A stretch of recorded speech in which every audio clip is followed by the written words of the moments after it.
सन्मान निधीचा 20वा हप्ता पंतप्रधान नरेंद्र मोदी यांच्या हस्ते वितरित।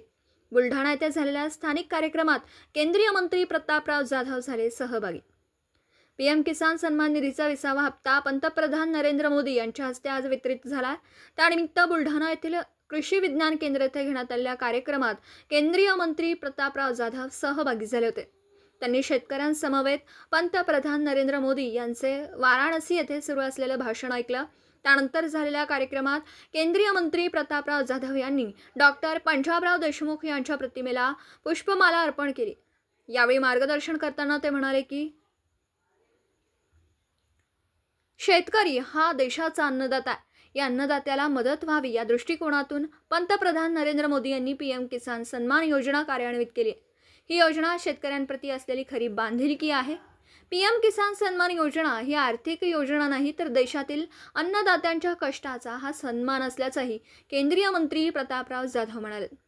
पीएम किसान योजनेच्या माध्यमातून शेतकऱ्यांना गरजेच्या वेळी आर्थिक मदत होते। शेतीमध्ये लागणारे बी बियाणांसाठी या रकमेचा उपयोग होतो। ही शेतकऱ्यांसाठी लाभदायी योजना असल्याचं त्यांनी सांगितलं।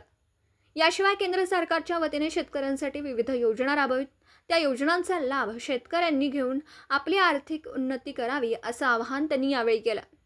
या कार्यक्रमाला शेतकरी बांधव मोठ्या संख्येने उपस्थित होते। आपल्या देशाचे पंतप्रधान आदरणीय नरेंद्र मोदी साहेबांनी आमच्या सर्व खासदारांना मंत्र्यांना सुद्धा विशेष आदेश दिले होते की आपापल्या विभागामध्ये हा एक शेतकऱ्यांचा एक कार्यक्रम तुम्ही आयोजित करा आणि पीएम किसान निधीचा जो 20वा हप्ता आहे हा आपण त्याच्यातून वितरित करणार आहे याची माहिती सुद्धा लोकांना द्या। आज या निमित्तानं पंतप्रधानांनी वाराणसीमधून आपल्या देशामधल्या शेतकऱ्यांच्या खात्यामध्ये 20,500 कोटी रुपयाचं आज त्यांनी ऑनलाईन वितरण त्या ठिकाणी केलेलं आहे।